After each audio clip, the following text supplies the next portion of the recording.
Welcome दोस्तों, स्वागत आपका इंजीनियर कोड क्लास में। आज हम बात करेंगे मोड के सेक्शन 100 की, जो है general.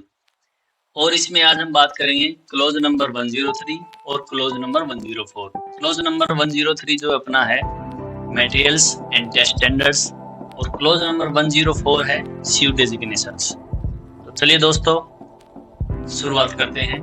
Close number 103 materials and test standards.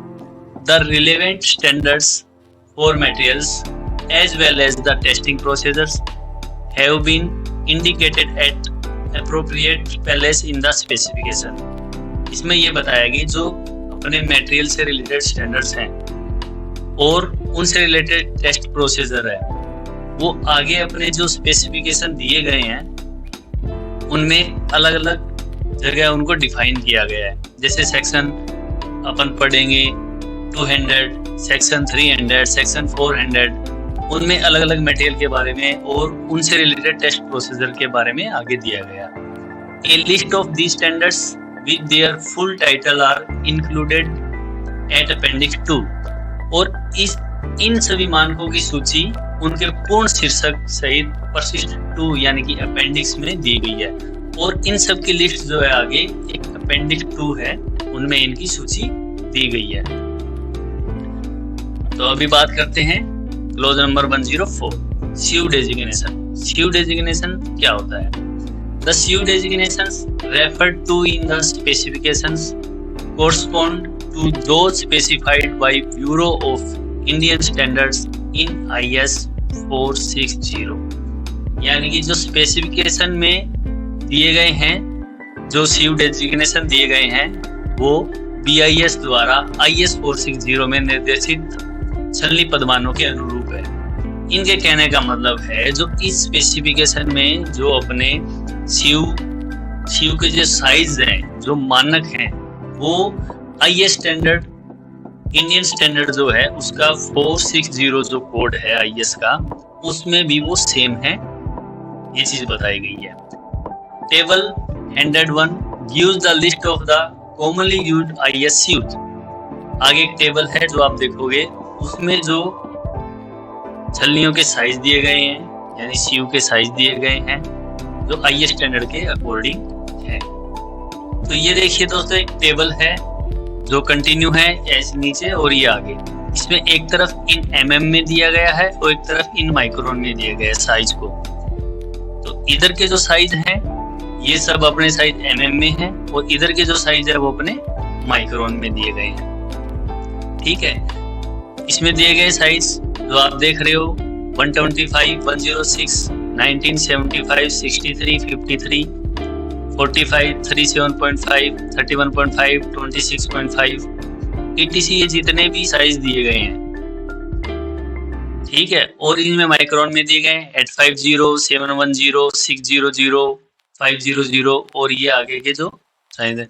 लेकिन इसमें आप एक चीज देख रहे हो, इसमें स्टार मार्क लगा है उसके आगे। वो स्टार मार्क क्या है? इसमें दिए जो स्टार मार्क जो है are the principal size states in ISO 5651। तो जो ISO 565 में बताए गए प्रमुख आकार हैं, यानी कि जो अपने प्रिंसिपल साइज क्या होता है कि एक स्टैंडर्ड साइज होता है, उसी के रेफरेंस में अपन अलग अलग मटेरियल की सीयू करते हैं, यानी उनको मटेरियल को छानते हैं और उसी के अकॉर्डिंग वो जो साइज है हम मेजर करते हैं। और इसका उपयोग इसलिए किया जाता है कि सभी जगह इनका जो साइज है वो क्यों सभी जगह जो साइज है वो एक समान हो। क्योंकि क्या होता है, अपने जो साइट होती है वो होती है किसी अलग लोकेशन पर, और जो लैब होती है वो अलग लोकेशन पर, और जो थर्ड पार्टी जो लैब होती है कई बार क्या करती है, गवर्नमेंट टेस्टिंग के लिए मतलब खुद की जो साइट पे लैब है उनको यूज न करके उनकी टेस्टिंग थर्ड पार्टी लैब में करवाती है, या अदर बड़े बड़े इंस्टीट्यूशन है उनमें करवाती है। तो जो साइज है वो जो साइट पे यूज हो रहे हैं और जो लैब में यूज हो रहे हैं, जो स्पेसिफाइड लैब है, जो गवर्नमेंट की जो लैब है, तो उनमें वो बराबर होता है। वो प्रिंसिपल साइज यूज किया जाता है हर जगह, और उन्हीं के रेफरेंस में हमारे पास जो मटेरियल जो सीयू हम लेके आते हैं वो उन्हीं के रेफरेंस में बनाई गई होती है। और एक चीज दी गई है तो इसमें CU size given in BS410 and ASTM E11 are same as in IS460। जो IS460 में CU की जो आकार हैं वही सेम साइज BS410 और ASTM E11 में भी दिए गए हैं, यानी कि सेम साइज है, सभी जगह सेम साइज यूज करेंगे। Only CU with square openings shall be used।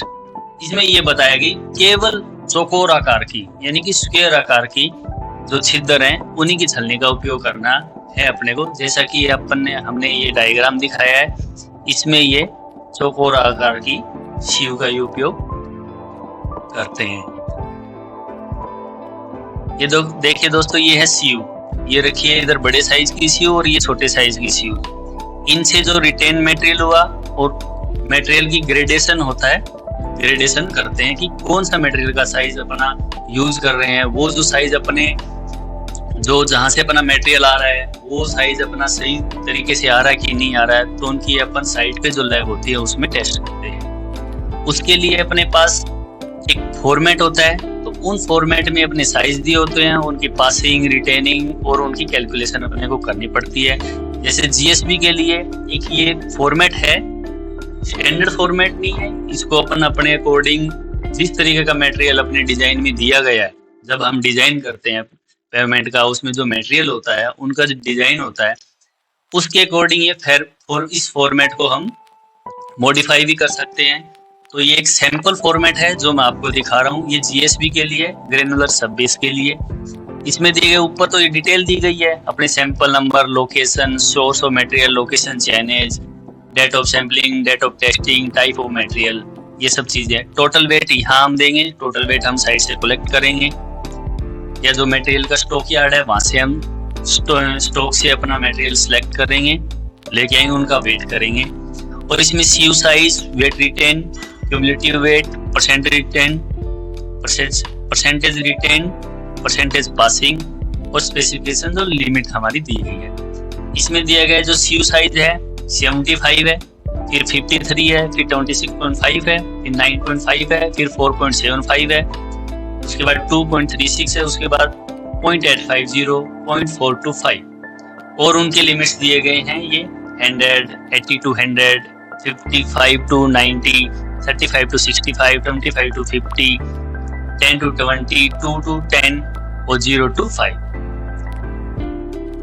ये दिया गया WM के लिए, वेट मिक्स मैकाडम के लिए। ऊपर सिर्फ फॉर्मेट अपना और साइज जो दिए गए हैं 53, 45, 22.5, 4, 11.2, 4.75, 2.36, 0.600 और 0.075। इस तरीके से हम इन साइज की CU हम यूज करेंगे और मटेरियल को छानेंगे, सीविंग करेंगे और उसके बाद जो रिटेन हुआ यानी कि छलनी के ऊपर जो मटेरियल हमें मिला वो वेट हम यहाँ लिख देंगे।